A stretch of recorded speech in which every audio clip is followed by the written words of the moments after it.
Hey music fans! As a roadie, I had this great opportunity to tour with all these bands. I wrote a book about my experiences on the road, and it was the #1 new release on Amazon and Bios, and it's now sold millions of copies on Kindle. I'm Joel Roadie, and this is my podcast, Party Like a Rock Star.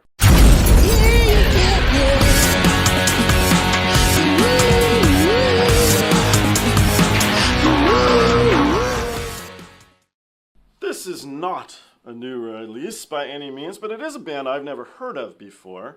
And so how and why are we jumping into it? And to answer your question, not that you guys asked, but maybe one of you asked, and so I'll let the one person know. Bad joke, too early on a Monday morning.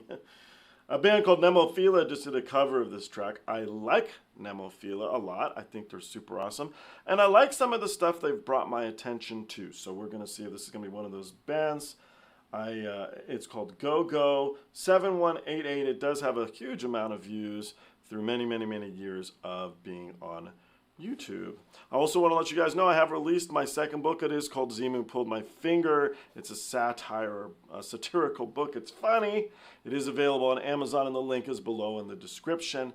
And you can find it as a hardcover, a softcover, a Kindle, and an audiobook with me narrating. I hope if you guys get it, you dig it. We're going to check this out, and then we're going to jump into MEMOIR's version. We're going to see what the ladies of MEMOIR did with this track, but I hope to like it first, maybe as much as the Con Murray, which has been my big, super awesome one that MEMOIR turned me on to. So let's jump into this one and see what we got. Let's do this.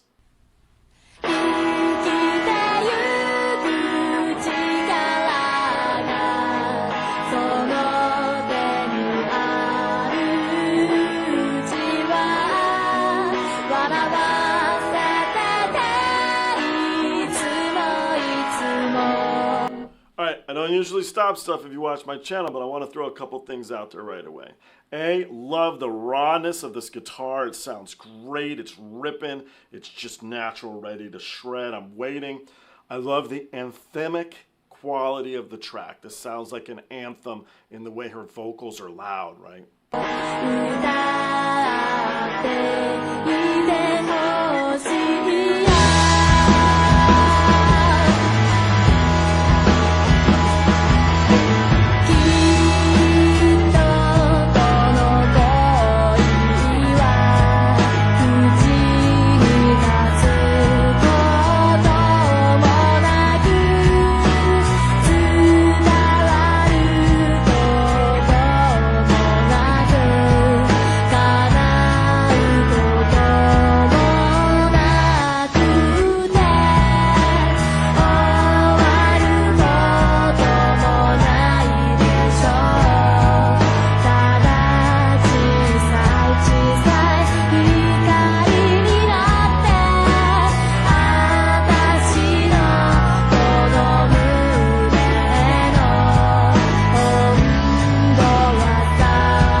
I be mean? I can be mean.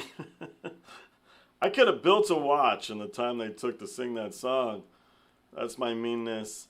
All right, let's go through what I liked and did not like. So what I did like is how raw the track was. It didn't have a lot of filtery stuff on it. What I didn't like was it's too long. It doesn't have any build to it. I got bored.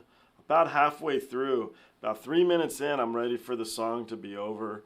Nothing was happening. Nothing was changing. It was just going on and on and on. The song, I believe, tells a story. I don't know that story. I don't watch closed captions. What is it called here? Subtitles on here. I react through a program called OBS. We talk about this a lot. And you cannot bring in the subtitles, so I don't listen.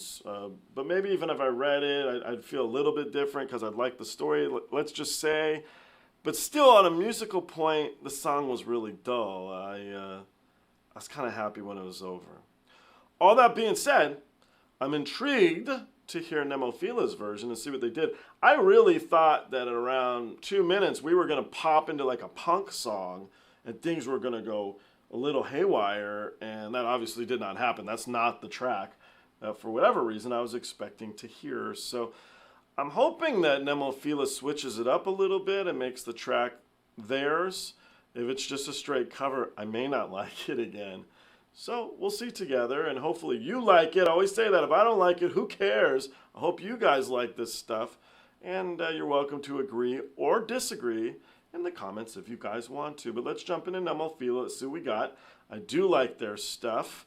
Other than the Foo Fighters and Linkin Park, I'm not a fan of Linkin Park. So that cover was kind of... This is my mean one. This is my mean episode. All right, guys, let's jump into the Nemophila, see what we got. I'll see you on that one.